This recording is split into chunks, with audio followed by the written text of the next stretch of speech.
Okay, hello out there. A warm welcome to everyone who's here with us live, and hello to our YouTube audience that watch this replay.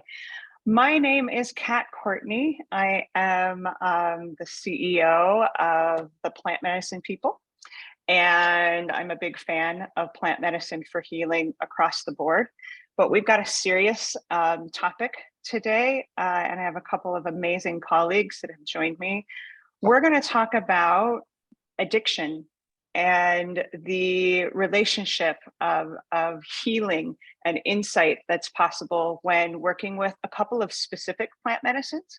We're going to focus on Ibogaine and Iboga and probably wachuma today. And of course, I can't have a plant medicine talk without a shout out to Ayahuasca, my girl, in there somewhere.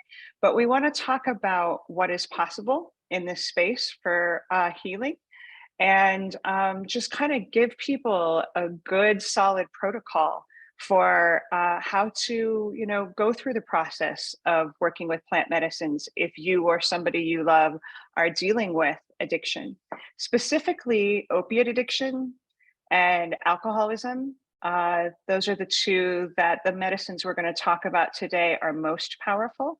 So my colleagues here that have joined me, we have Laura Shapiro, who is the director of admissions for Clear Sky Recovery, which is an Ibogaine recovery clinic in Cancun, Mexico. And they exclusively treat opiate addictions with Ibogaine. So welcome, Laura. Good to have you. And we also have our resident coach, Paul, who is an incredible ally to people in this space of recovering from addiction. So Paul helps people not just with plant medicine aftermath, anybody that is ready to do the work to essentially change all the aspects of our lives that need to shift to support a space of sobriety and a space of healing. So welcome, Paul. Hi guys. I want to start, Laura, if you would be willing to talk about the power of Ibogaine and your experience in working with this incredible medicine, which is an alkaloid derived from Iboga, right? A West African plant. But I know you have both professional and personal experience with Ibogaine. So would you share a little bit about that with us? Yeah, absolutely. Hi, everyone. I'm Laura. So I am the director of admissions for Clear Sky Recovery. I'm also one of the co-founders. I've been working with Ibogaine for about 10 years now, but prior to that, I was actually in the throes of active addiction myself. I had been through 15, 20 different treatment centers. I was pretty much an epic failure at it all. I did years of methadone, years of Suboxone. I have been to the best rehabs in the world, the worst in the world, and everything in between. And nothing worked for me until I found Ibogaine. And Ibogaine, how it works, so it actually resets your neurochemistry back to a pre-addictive state.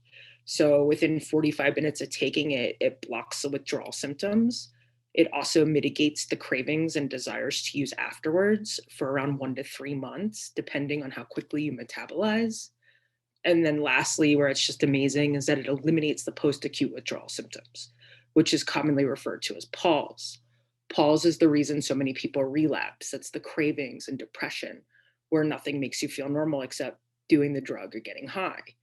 Typically, when someone stops using on their own, they go through PALS for up to 2 years. This is why so many people relapse. Ibogaine actually fast forwards that period of time, so your brain's functioning as if you've had a few years of sobriety, which gives you a solid chance to make it. So on top of that, it's a psychoactive substance. So it gives you deep insight into underlying issues at hand. Some people are able to connect, what led to the point of active addiction. You can go through like past, present, and future, where you're kind of connecting the dots and seeing what happened, why things unfolded the way they did, and showing you how to step out of that. And it typically induces like a 24-hour dream-like experience. It's different than any other psychoactive substances. This is more comparable to dreaming. So it feels like you're watching a movie screen on the back of your eyelids. You're actually watching from a third-party perspective, so you're not emotionally attached. So this allows you to almost go deeper into that reflective state, where with ayahuasca, you know, it's so immersive, you really can't differentiate what's going on there. You're in it. Where with Ibogaine, there's more space to really process and see what's coming up for you. And a lot of the times too, like if you open your eyes, the visions actually go away. So how we guide you through this at our treatment center, you're in bed being medically monitored. So our two MDs each take a 12-hour shift along with two RNs. You wear an EKG the entire time. You have an IV in your arm for hydration, and we monitor your pulse. And we give you blindfolds that you put on, and we give you music, Bwiti music, that's been curated for this experience to really just help you go through the process. It's not guided. It's more comparable to dreaming, like I said before. So you're just with the experience, and we help you process when you come out of it. Okay, so question for you around that. The statement that you make that it can reset an addict's chemistry back to their original neurochemistry, essentially, within 45 minutes. I have to reflect to people who are hearing this the first time, that sounds too good to be true, right? This is like a miraculous experience. So can you describe in a just a brief sort of chemical way how that happens? Because you described to me, you know, what is happening in the body to give that opportunity for a reset. Well, yeah, I mean, well, neurologically, so it replenishes destroyed and desensitized dopamine receptors in the brain. It also replenishes serotonin. So you do feel a lot better, but it's a full neural reset. So you literally take like an IV heroin addict, and within 45 minutes of giving this to them, the withdrawals are gone, at least for the most part, up to like 85–90% of the withdrawals. Literally the dark circles under the eyes begin to fade. It's a total detox process without the pain, the agonizing pain and discomfort. And so why do you do this in a clinical setting? Why not in a shamanic sort of ceremony space? That's a good question. So Ibogaine is cardiotoxic. It has the potential for being cardiotoxic. It's not safe to take alone. It can cause QT intervals, which can lead to cardiac arrest. Different medications really interfere with it. It's really important that somebody's healthy. We do a full EKG, liver panel test, and blood workup when clients arrive at our center. It's you got to be healthy enough to receive this treatment. Otherwise, it is potentially deadly. So. And can you also describe why wouldn't somebody dealing with addiction go to work with Iboga? Why is Ibogaine different? Well, so Iboga is more ceremonial. So Ibogaine is actually one of 12 alkaloids found in Iboga. So when you take Ibogaine, your liver converts it to a metabolite called noribogaine. Noribogaine binds to your receptor sites and is stored in your fat cells for that 1 to 3 month period afterwards. That's what's responsible for mitigating those cravings and desires to use. So when you take Ibogaine, you get the full saturation of noribogaine. If you took Iboga, you would only have a little bit of the noribogaine because there's 11 different alkaloids in it as well.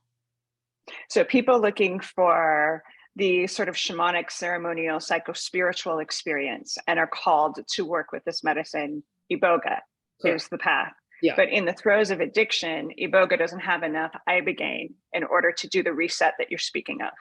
You're just going to have better success with Ibogaine. There's plenty of Iboga places that will treat people for addiction, but for best success, Ibogaine hydrochloride is what you want to be using for active addiction. Beautiful, thank you. And even though it's a clinical setting where this is administered so that it's safe for those that are taking it, you do witness a lot of profound spiritual and emotional sort of healing processes too. Is that correct?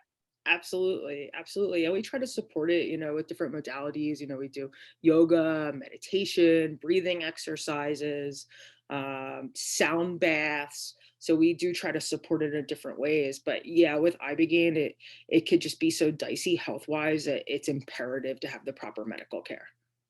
Not to mention anyone who's gone through the throes of addiction, the body gets beat up, right? And so your protocol of making sure people are strong enough physically to go through the experience, it's a safe setting in that regard. And you have personal success with this. Absolutely. And I think too, you know, being in such a medical and clinical setting, it actually opens it up to people that normally wouldn't be receptive to this kind of a treatment.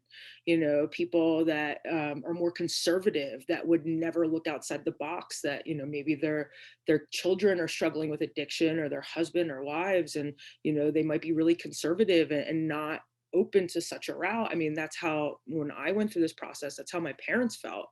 But it was either, you know, try, or we're going to lose our daughter. And we see that a lot with our treatment, but people feel comfortable having such a medical setting too. It's not going down to the jungle or going, you know, to Gabon and, you know, working with these plants. It's going to a reputable medical setting. So And do you think you would be alive today had you not found Ibogaine? absolutely not. No, it saved my life, hands down. I'm forever grateful to this medicine, to actually this facility. Clear Sky saved my life. So I would not be alive today without Dr. Alberto Sola. And yeah, I mean, And now you get to pay it forward and help other people. Yeah, amazing. Thank you for sharing your story. Paul, let's talk to you, man. Like, I know with plant medicine people, you get the honor of being the person that people connect with in the aftermath of working with Ibogaine. Can you talk about some of the core things when somebody is shifting from the identity as being an addict into, you know, doing the lifestyle changes that are necessary to maintain that sobriety? Like, what are some of the core things that you work with people on in that integration? Sure. I think a lot of people, when they're making that shift into a new type of lifestyle, it's a lot of unknown. And the unknown can be very scary, you know, and a lot of times in active addiction, we're left on our own, isolated from others, trying to figure everything out on our own. It can be a very scary place to be. So then when making this shift and still looking at the unknown, what I have the honor of doing is kind of stepping into that space with these people and being able to talk through what their desires are. What type of life do you want to create? What type of life goals are we setting up here?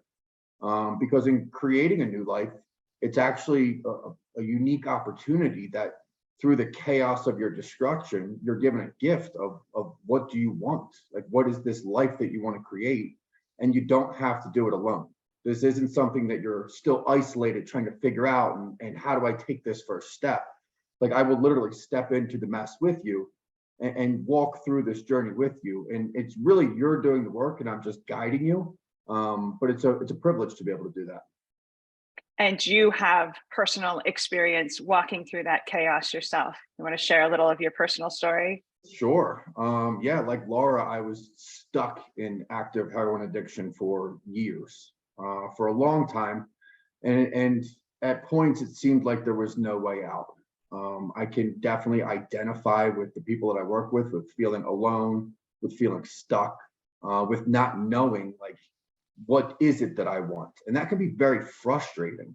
My biggest things that I would say in forming this long-term recovery that I have is a community, is support, is a mentor. And you know, I have to tip my hat to my mentor Patrick, who walked through the darkness with me. And I was literally at that time the guy who was like, he's like, what do you want? I was like, I have no idea.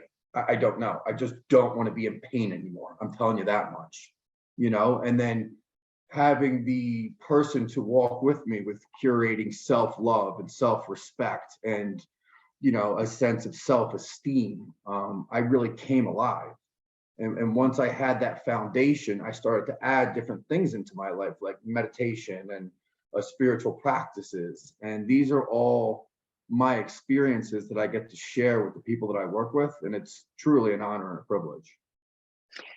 Hearing you talk, it reminds me of my own journey. I didn't have an opiate addiction. I had a severe habitual case of bulimia for many, many years, which is a different kind of addiction, but comes from the same sort of woundedness and pain, and was a functional alcoholic as well.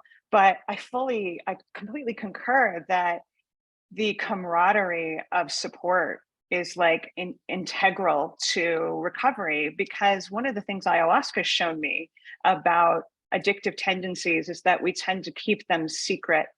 And anything that lies secret inside of us is in the darkness, it's hidden. And the moment we have the courage to be transparent and to let in help and just say, I'm dealing with this, there's like a shift that can happen just in that willingness to know that we're not alone, that we're not broken, we're just wounded, we're hurting, and we need support. I don't actually know anybody that's gone through full recovery of something like that without support of some kind. I mean, we're talking today about not just support from human beings, but support from nature.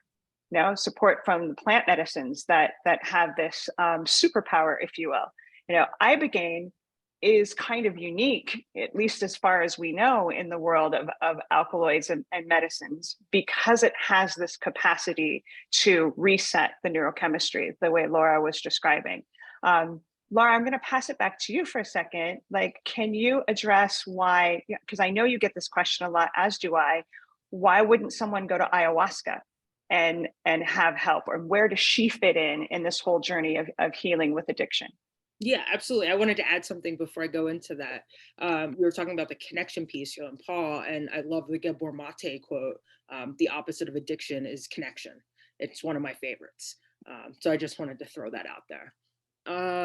Yeah, I mean, regarding your question on ayahuasca, I mean, it's complex, but I guess let's start with the basics. So with Ibogaine, so let's say someone's, struggling with heroin addiction. So we switch our clients to morphine once they've arrived at our center so that they're not sick or in withdrawal during their stay, and we can get the street drugs out of their system so that they can safely take Ibogaine. With ayahuasca, you could never go into an ayahuasca ceremony using opiates. And ayahuasca is not going to reset your brain back to a pre-addictive state. I mean, I get this question all the time. I absolutely adore ayahuasca, but in terms of treating active addiction, she's not going to do it. She can give you profound insight months after, and we typically recommend, it's not safe. You need to wait at least 3 months after taking Ibogaine before it's safe to take ayahuasca. Because you don't want to overload your system with serotonin, and it can cause serotonin syndrome. So you do want to have that amount of time in between. But yeah, I mean, in terms of a full neuro reset, Ibogaine is in a league of its own as far as that's concerned. And, with ayahuasca, I mean, she can often make things a lot worse before she makes them better.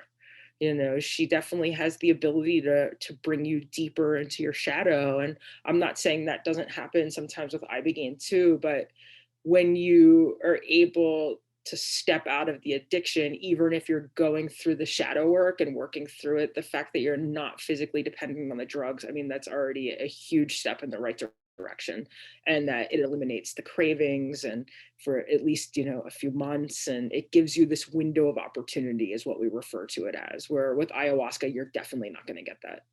That right there, that's the game changer, is to curb the physical cravings and to give a physical reset. And so you and I have discussed, the whole sort of big vision genesis that we see with people that are really called to work with plant medicine, but are dealing with addiction, is especially with opiate addiction, to start with Ibogaine, to get the benefit of that physical reset. Work with somebody like Paul. And Paul, I know in your coaching practice, it's not just a session here and there. It's like you work with people 3-4 times a week, right? Showing up. It's almost like we call it a retainer, the relationship with you, because it's not just a check-in, you're in their corner, like there to lean on when the inevitable contraction happens, right? And so that support, if you want to speak more about that, Sure. of what that's like to show up in that way. Sure.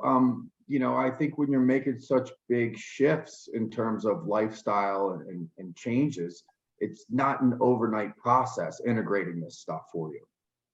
So while at times, early stages of recovery can be very up and down, up and down, up and down like that. And where one moment you're feeling good and you're going to take on the world and have this new life, the next moment you're like, oh my God, what have I gotten myself into? I can't do this. And I think the biggest thing for me also in my recovery has been consistency, because when you have that consistency and you have that repetition, what that can really turn into is just lifestyle habits, and I think the more that you get a structured lifestyle habit and having somebody walk through and check in with you and just hold you accountable and then give you new pieces to add as you move along. Again, it's that thing that we've been talking about, is you're not alone in this. It's not like I'm left to me and my own devices where I have to figure this all out. I have somebody who I know is starting to care about me. And sometimes that is a process that takes multiple sessions to develop. You know, when I first came into my recovery, I was wounded. It's hard to trust people. And while I might think this person seems okay, there's a disconnect between, okay, they seem like a good person and I feel safe with them. And sometimes that takes multiple sessions to really open up to, like, this is the true me. This is who I want to be. It's a vulnerability practice that is not curated in an hour. Beautifully stated. Can I also add something to that? So what Paul also really does with our clients is he helps them address the addictive structures, addictive patterns, and addictive behaviors, because left unaddressed, they'll always be a detriment. Addiction's on the surface, but what's going on underneath, I mean, that's what's causing it. So all these patterns and behaviors left unaddressed, the knee-jerk reaction will always be to go back to the drugs. So yeah, Ibogaine can clean you up on the surface, you know, detox you and like help the cravings. But if you don't have somebody to help you process new ways of being, new ways of processing, new healthy habits, new structures, you know, then you're not setting yourself up for success. And Paul really steps in and develops like a personal and intimate relationship with the clients, like really holding their hands throughout this entire process, talking with families, working with the husbands or wives, really helping everyone step out of the addiction, because it's not just the person struggling with the drugs. If the family, all of the family and everybody in the person's life plays a role in keeping the client that like sick, everybody plays a role in keeping the addictive patterns in place. So unless everybody's willing to step out of it together, there's going to be all these different triggers and pulls on our client to move forward. So the family has to come together in this too, and Paul really supports that process. One of the things I wanted to mention in the opening, and now is a good time, is I think it was just a few years ago, right, Laura, that the statistics, at least in North America, shifted, and the death by overdose is now the #1 cause of accidental death for people under the age of 50. It's surpassed car accidents. Yeah. So we see this as to die in North America under the age of 50, opioid overdose. Yeah.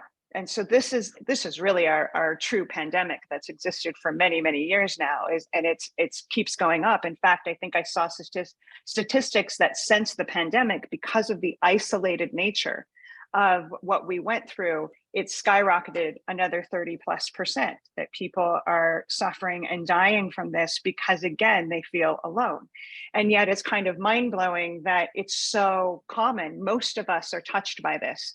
Most of us have either been through it or we know somebody that is suffering with addiction. And, you know, I won't stand on my soapbox for too long with this, but it breaks my heart that there is a solution in Ibogaine, and it's a Schedule I drug in the United States and in most other places. That's changing slowly but surely as research comes out, as people with testimonials come out, but you still have to travel and have the resources to do that, and even the health to do that, in order to have access to this right now. No, and I know, Laura, your team, everybody's working hard to change this, but for now, that's the reality. Before I continue, I want to address, yes, this is being recorded, Sophie, and it will be on our YouTube channel. So if you're on our newsletter, you'll get that. If anybody has questions you want to put in chat, we would be happy to address those. And probably in 10 or so minutes, I'll open it up for people to use your voices if you want to ask questions too. Let's talk a little bit about one of my favorite plants in the world, wachuma, because what we're emphasizing with Ibogaine, you probably picked up already, it's really for opiate addiction primarily. You know, Laura, do you want to address why that is? You know, does it work for other addictions like methamphetamines? It does, Pat. Yeah, so we treat cocaine, methamphetamines, and opiates at our center. So Opiates, I mean, Ibogaine just has an affinity for the opioid receptors, so I think that's where the best success comes in. But we do treat a lot of people also struggling with cocaine and methamphetamines, and they see really good results. You just have to be willing to do the work afterwards. This is not a magic bullet. I think that's where Ibogaine can get a bad name, is people come down thinking that this is going to do it for them. That's not how this works. That's why Paul's such an important part of this piece. It's, you have to be willing to make those changes in your life. But yeah, I mean, those are the addictions we treat at our center. And so I know sometimes people call you and ask, well, I'm a smoker, I want to kick nicotine. Yeah. Why wouldn't you let people like that in? Yes, so we don't give Ibogaine unless we think that the benefits outweigh the risks, because it can cause serious complications. So, you know, we only treat really serious drug addiction. That's just our protocol. Every center has different protocols. That being said, I mean, there's some really dicey centers out there that claims to, you know, to cure cancer and low libido and hair loss. Like, there's a lot of centers that are out there selling snake oil. We only do what's tried, true, and proven. You know, so one of our founders is the doctor that was doing trials for the FDA with Ibogaine. So it's just, we have a very specific protocol, and we're doing this to save people's lives. So that's, yeah. Beautiful. Okay. So let's talk about, you know, what is, I would assume, I don't know the stats, but I would assume the second most prominent addiction, at least substance wise, alcohol, you know, how prevalent that is. And I had a journey of alcoholism myself, although I was a functional alcoholic. So, you know, that shows up differently than someone who's drinking all day, and it wasn't physical for me yet. It was definitely habitual in its addiction. The medicine that got me through that is wachuma. And wachuma actually has been used in the indigenous tribes, at least for as long as alcohol issues have been prominent with them. For hundreds, if not thousands of years, because wachuma, I can't describe it in the very articulate way that Laura did with Ibogaine in terms of the scientific shifts that happen. But I do know that wachuma, which it's his primary alkaloid is mescaline, he's heart medicine. And I think at the heart of alcoholism, maybe all addiction, but I can only speak to the ones that I know personally, there is a lack of safety around feeling that it's okay to feel our emotions. Alcohol, what does it do? It numbs our emotions. It makes us feel disassociated from, you know, the trauma and the intensity that we're feeling. Huachuma does the opposite, but he does it in this really loving, safe way to bring us into our hearts, the integrity of the broken hearts that we have, if that's what we're working with. But there's just this, like, it's like he knows how to teach us that it's safe to feel, to cry, to laugh, you know, to get angry, to process these things, which are the reason why we turn to something that's numbing like alcohol, is to, you know, not have to feel. Because I think most of us feel that it's unsafe when we're in that kind of avoidance tendency. So wachuma, he's just magical in opening up Pandora's box in a way, and like allowing these things to come to the surface so that we realize we are so powerful and capable to feel and process the things we've been through. And he always has this sort of roadmap that he shows me, that if you're willing to feel, let's say, grief, where you're headed is joy. If you're willing to feel rage, where you're headed is passion. And isn't that worth it? You know, to get to feel these deep wounds in order to have access to the light. You know, Huachuma is a cactus. He works with the energy of the sun. So he's very aligned with, like, come into the light, but we have to feel our way there, you know, through the cave of our consciousness. So Huachuma is the medicine. When people come to me and say, I'm working with alcoholism, like, you know, what can I work with to help attain some level of freedom over that habit? It's Huachuma, you know, is to me the answer for these amazing reasons. So I'm going to pass it to Paul. I've got a question for you around when you work with people in the aftermath of alcohol. Is it different in terms of the core wounding or the protocol that you help to give a person to shift their lifestyle, or do you see similarities in all of the different substance abuses tendencies that we have? There's similarities across the board. What I found is that sometimes certain substances just resonate with certain people. Myself, it was any substance you would put in front of me, I could become addicted to. So while, recovery is not a one size fits all program, there are a lot of similarities that will go across the board, whether it's alcohol or it's heroin or it's cocaine. In my experience, we're all trying to escape. We're trying to escape something.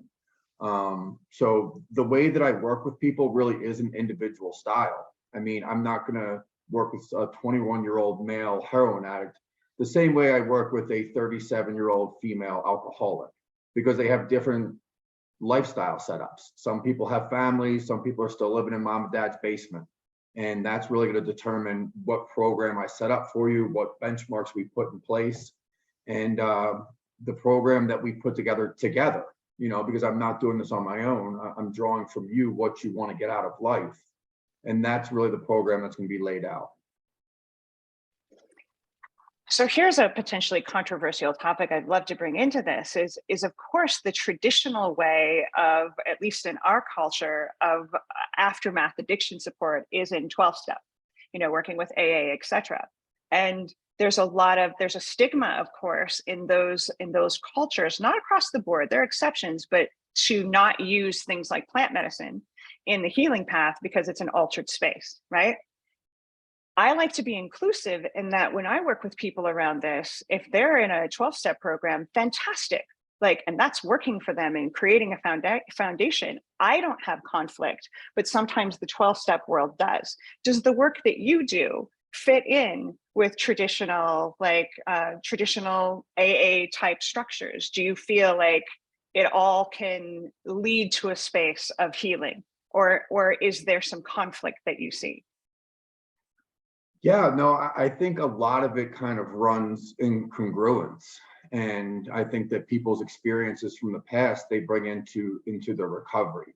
I view different modalities of recovery a lot of the same way that I view different modalities of religion, where I'm going to look and I'm going to take what I find is beneficial from this community, from this practice, from this group, and I'm going to apply it to my life, and everything I don't agree with, I'm going to leave.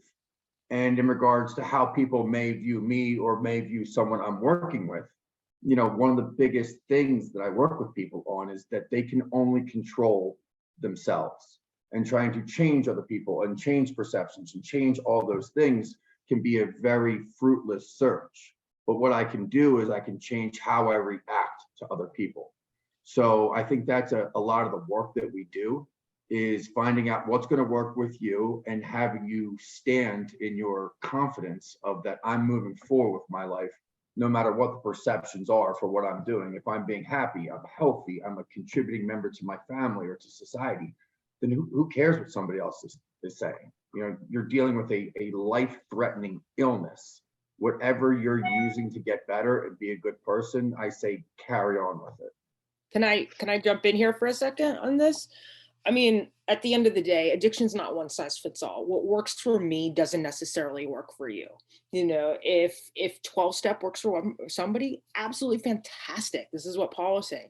If somebody else wants to go a different approach and work with plant medicine, fantastic. There's smart recovery. There's programs where people go and live in the wilderness. And I mean, there's 101 ways to get clean. At the end of the day, it's all about what you resonate with. There's no one path. I get that all the time where, clients are coming to our center and families calling me and it's like, tell me what to do afterwards. And the best piece of advice is to sit down and ask the person going through this. Let's put 3-4 different options on the table. Because at the end of the day, it could be the best program in the world. If the person doesn't like who they're working with, they're not going to open up and be vulnerable and allow the healing to happen. So there's so many ways to do it, and it's all fantastic.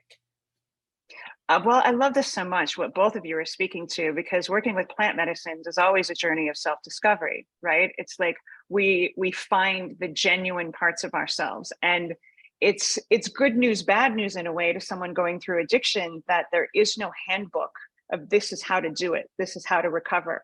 there's like the foundation that Paul is speaking to and dealing with the woundedness, but we're all different in what it is that wounded us, how it is that we genuinely express ourselves in the world. And so that's why I love plant medicines as a partner for this healing process, because they always involve this incredible ability to discover things about ourselves. And so, I mean, I like that we're all here inclusive, that if a client comes to us and they're madly in love with AA, but they're also curious about different modalities, we say yes to all of it if it's sincere to what's helping them. What we care about is it working? Are you on the road to recovery and healing? Are you being more authentic in the world? And this is a good time, I think, to bring in the energy of ayahuasca, because that's where I think she's incredibly helpful, is not at the beginning stages when we're dealing with physical addiction, but once an individual has had a reset and has had some time working with someone like Paul to change lifestyle behaviors. Ayahuasca is the ultimate shadow worker. She takes us deep into the parts of our psyches that were wounded and gives us an opportunity to see them in a different way and to understand why the heck, for me personally, I became bulimic.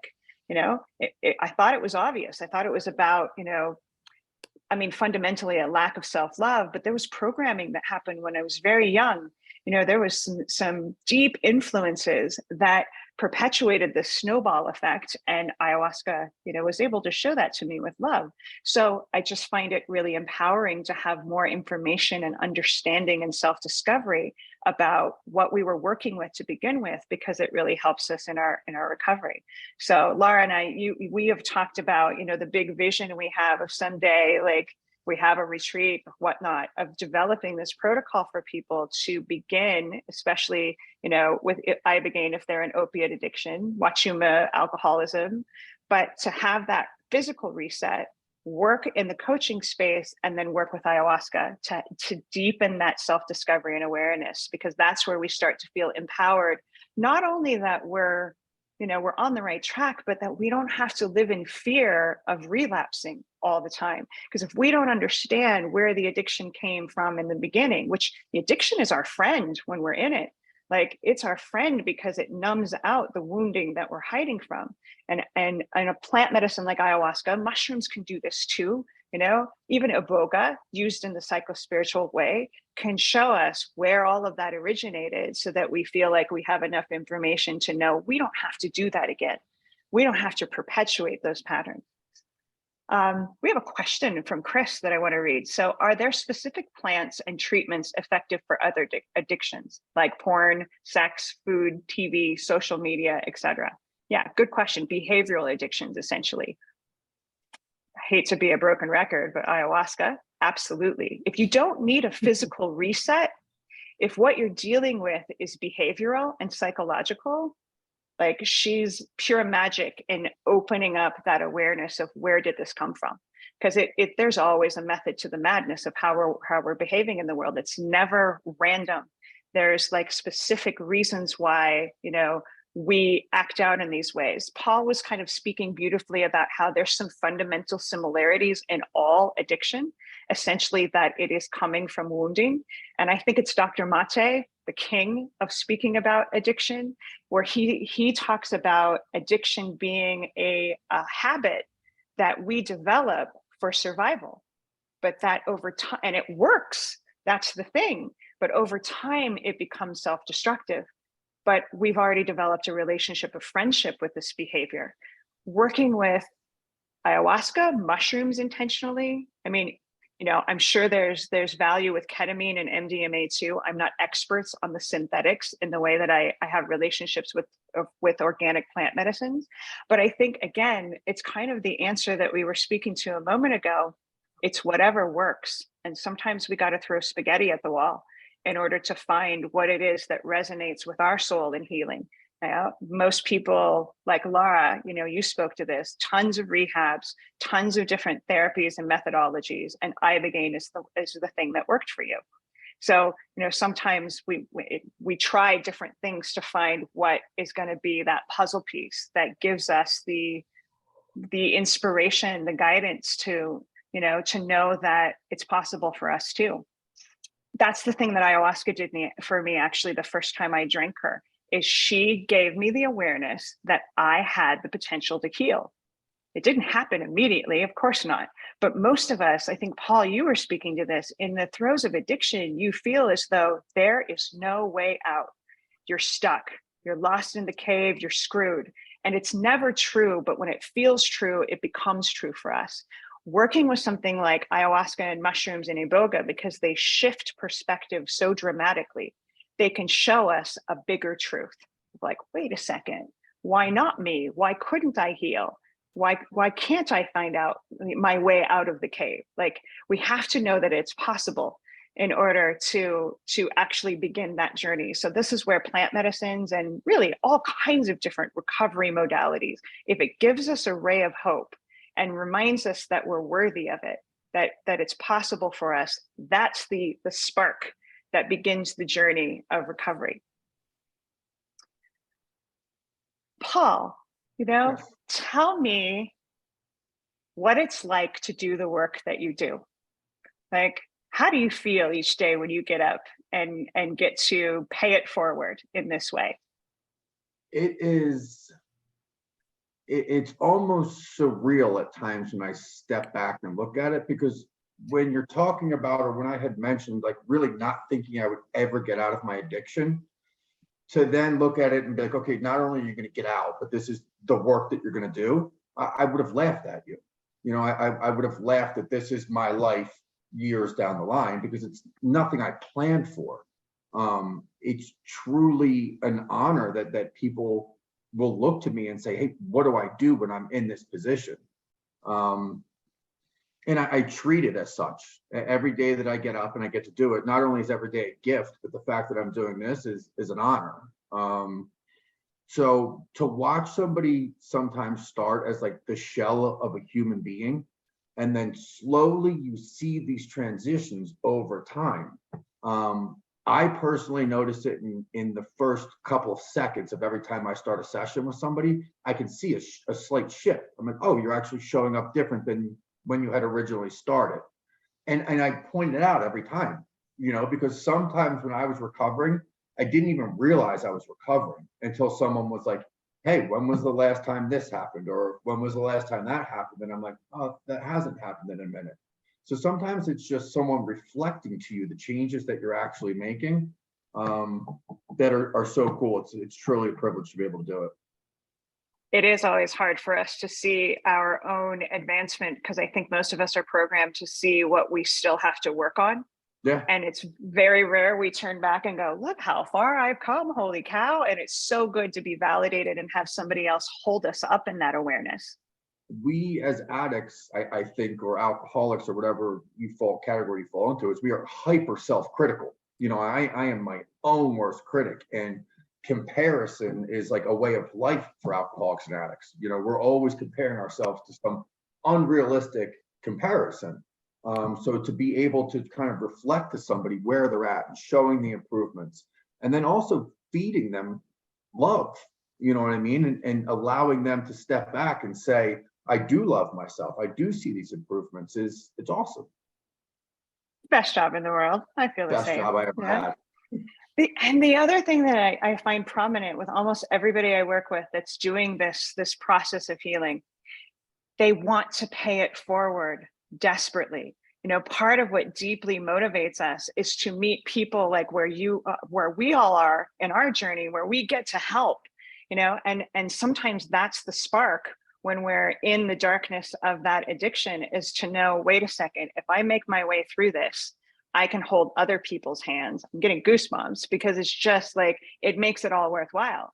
I'm at the point now in my journey where the bulimia and the suicidal ideation and all of it is such a profound gift, because it gives me credibility to the people that are in those spaces to know that it is possible to heal.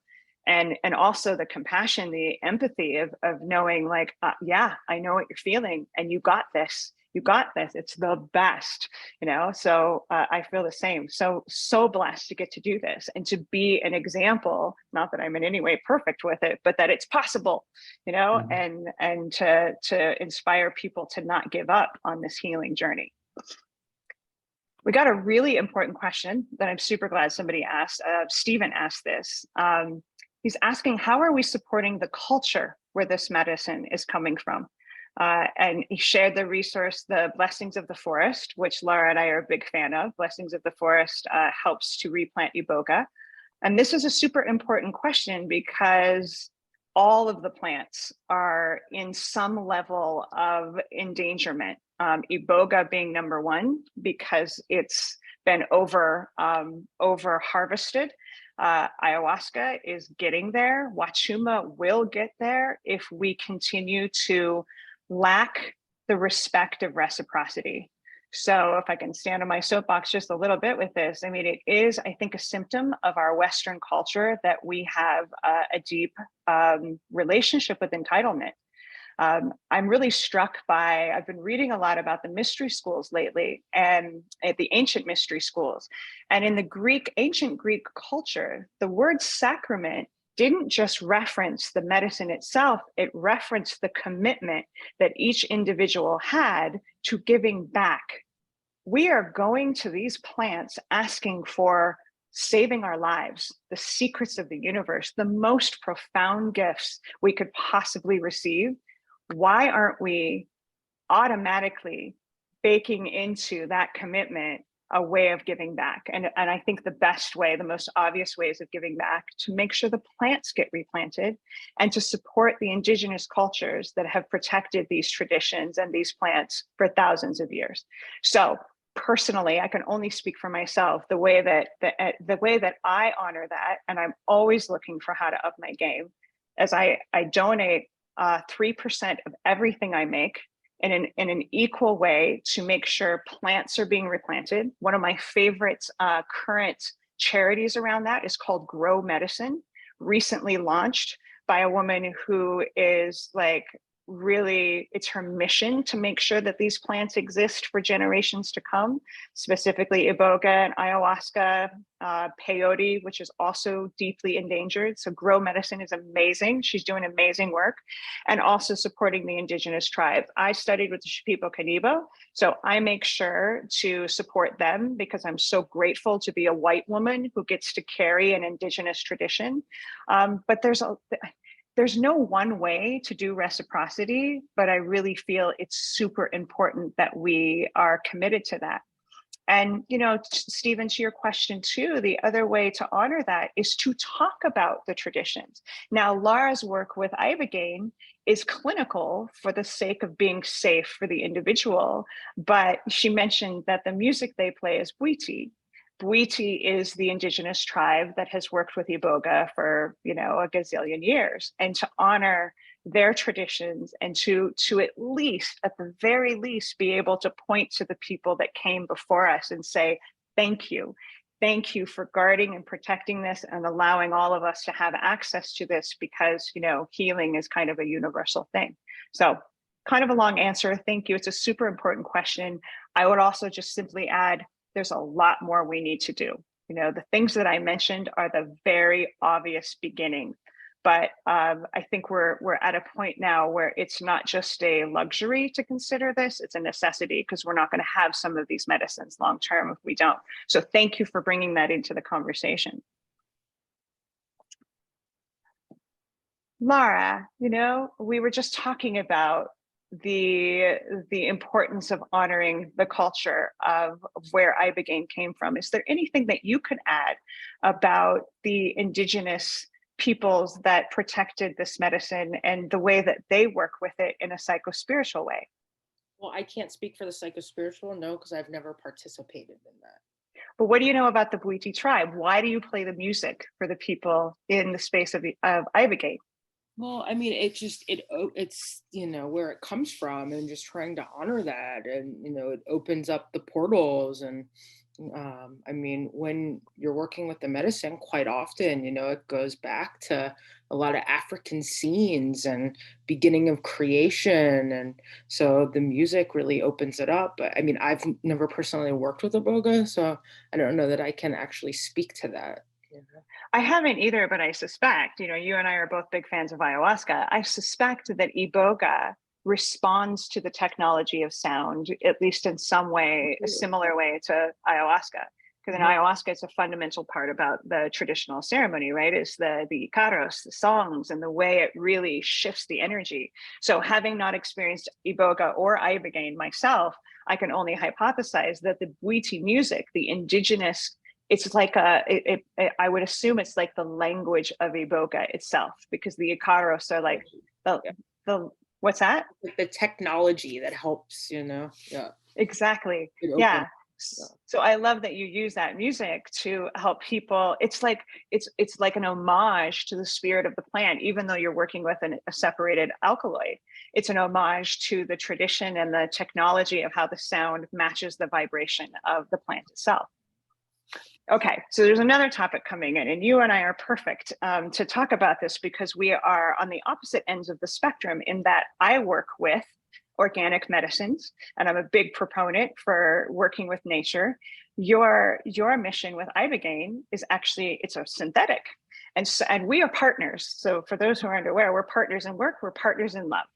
And Laura is this amazing catalyst in my life to look at my righteousness around saying it's best to work with organic medicines, because if we stuck to that, we wouldn't have the power of the synthetically created Ibogaine that does this reset.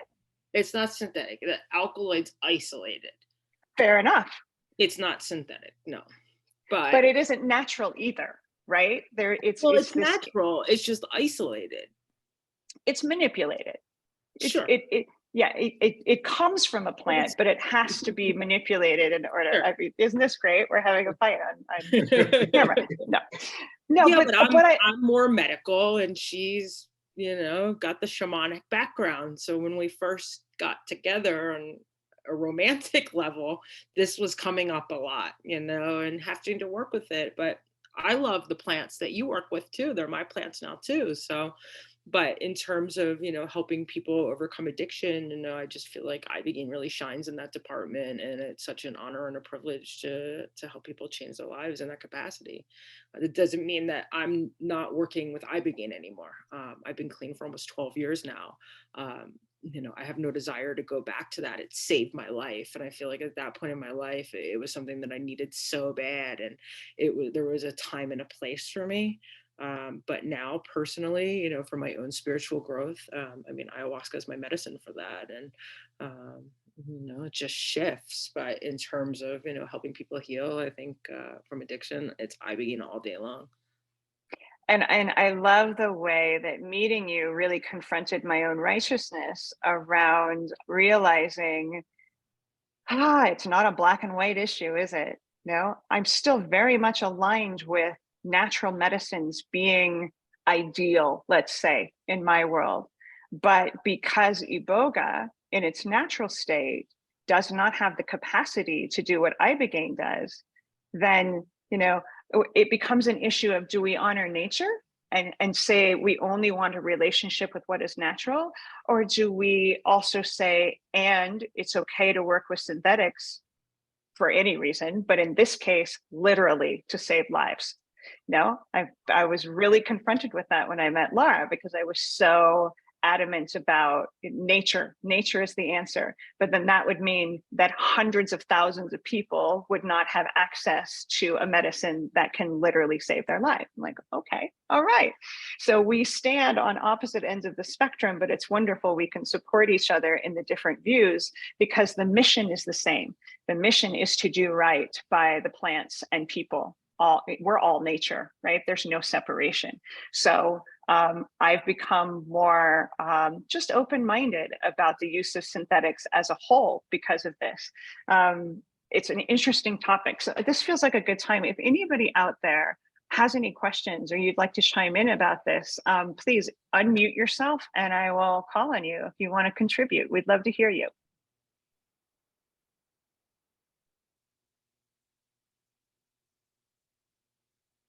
Jane, yay. Hi. Hey, how are y'all? Good to see you.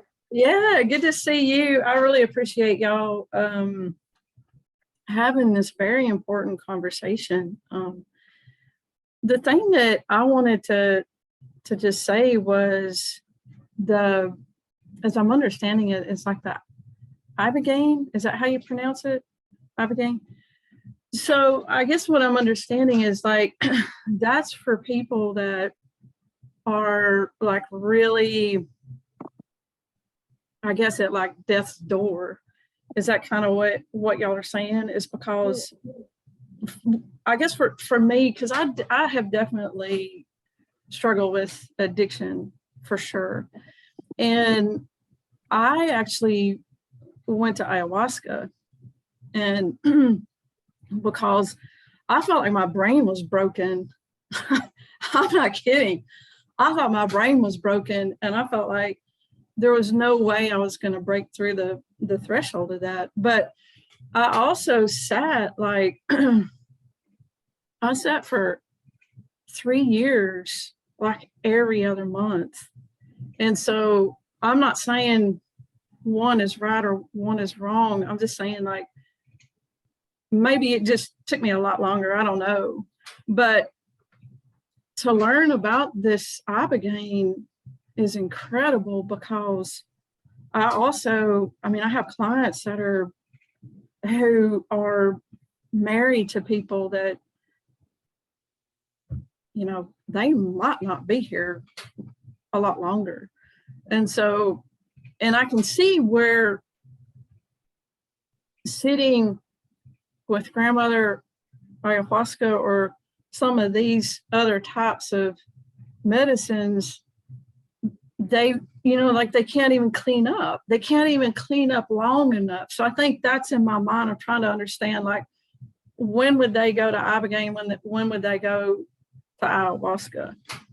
Well, that's that piece, Jane, is it's when the physical reset is needed. When, you know, all of these addictions are habitual and psychological in some way, but opiate addiction becomes an all-out physical addiction, right? That you can't function without the drug. That's where Ibogaine is the game changer. And what Laura described, it can reset the pause, the post-acute withdrawal symptoms, that like intense craving. Ayahuasca can't do that. You know, if we're trying to crack the code of an addiction that's been sticky and painful but hasn't gotten to a point where it's just a full-blown physical addiction, then she's amazing. But Ibogaine is like when you can't exist without the drug. Yeah, and I think that's a great point, because I mean, for me, I could still exist, I could still do my thing, I could still, but I wasn't at a point where, you know, I'm drinking at like 7 o'clock in the morning or like I had to have it. But it was definitely something where if I did, that addiction just turned into another one, into another one, into another one, into another one for me. Right. But I could still function. I could still pull it off. I could still fake it. Right. And so to speak. But I think I'm kind of understanding the difference in the two, that really what we're talking about, it comes down to like the physical. You can't take another breath without opioids or whatever. That's the difference as I'm understanding it. Yeah, I mean, that's kind of the core. That's Ibogaine's magic, is the physical reset. Exactly. And, you know, you brought up something really important, I think, is many of us have gone through this where we've kicked one addiction and another one popped up like whack-a-mole, right? It is. And it, you know, sometimes they're even addictions that we can view as healthy. Like sometimes people hit the gym hard, right? And it's like, got to be in the gym for an hour or more every day. Paul, I'd love you to speak to this a little bit. Is like, I'm sure this is like really prominent in recoveries. Like we keep shifting. Like, where do we break the cycle? How does that happen? I think where we really break that cycle it takes a lot of work, and it takes guidance. It really does. I mean, balance is what I still strive for in my life today. You know, because you're right, someone who's going to the gym 4 hours a day, 7 days a week, like that's not an answer that's sustainable, in my opinion, and it's not healthy either. I mean, you're not just suffering from a physical malady. You know, addiction affects our spirituality, our mental health, and our physical. And if you're going to sit there and address one aspect of this disease, the other two are going to prey on you. And, you know, again, that's where it's having a soundboard, someone who's been through it, someone who's trusted to bounce all these things off of, because you might not even realize you're going down a path until somebody kind of, you know, points certain things out to you. A mentor or a good dose of ayahuasca, or several, as Jane had. You know, basically, what I'm hearing you say is we have to have an expanded perspective on how we've been behaving, or we will do what Jane was describing of just move to something different. That's not healing, right? I mean, it could be awesome that at least we're out of the danger zone of working with something that's going to kill us. But, you know, the people that are working out 4 hours a day are probably not happy and healed. It becomes another obsession. And we want happiness and healing. Yeah, it becomes a crutch. And eventually that crutch falls. And, you know, if you don't have other things in place in your life, you know, the unfortunate truth is that you might go back to it. If you don't have a well-rounded support system and multiple angles of healing that you're taking, you're leaving yourself susceptible, in my opinion. Yeah, the way I see your work. Listen, that was my experience. I was the guy in the gym 5 hours a day thinking this is going to fix my problems. And I'd look real good for about a month. And then I was back at it again, you know? And a lot of good it does when you look good if you don't feel good, if you're not happy, right? Yeah, I mean, correct. Yeah. Thank you for that. The work that moderation, even moderation. Amen. Yes. Which okay, but these things they're so logical. We get them. It's having the support to create what Paul does is create a foundation of like, okay, so that we've got a stronger, just foundation to work with. And it takes time. But it's possible. That's what's important. Anybody else want to use your voice and ask a question?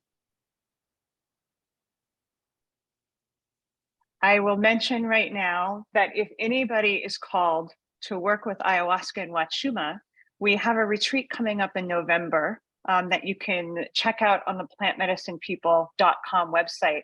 If you email me by the end of Sunday, September 25th, and you say the word webinar, you can have $200 off the retreat experience, because we'd love to extend an invitation to all of you who showed up and shared space with us. So if you want to come play in person and work, primarily November is going to be about wachuma.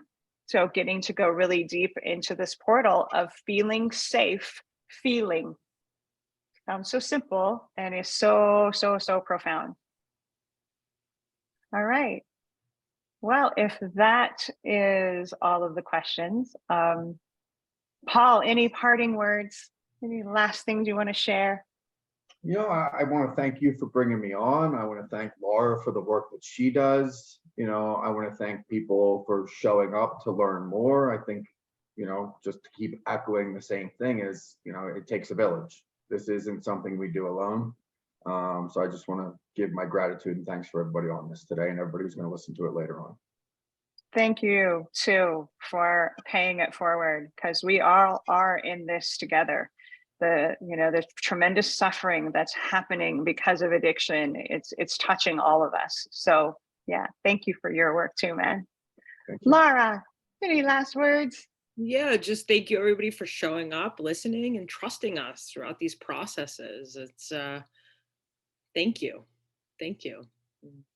And to everybody out there that is finding the courage somewhere deep inside of themselves to do the shadow work to heal, we bow to you, because we all know from experience, man, that darkness is dark. But we hope today we shined a ray of hope to people that, maybe still are in the throes of that darkness and that think that there's no way out. There is, and there's lots of ways to get there. So we shared some ideas today. Reach out to us at plantmedicinepeople.com. If you need any support in your journey with this, we'd be honored to show up for you. Thanks everybody for being here and for listening. So much love. Bye. Bye.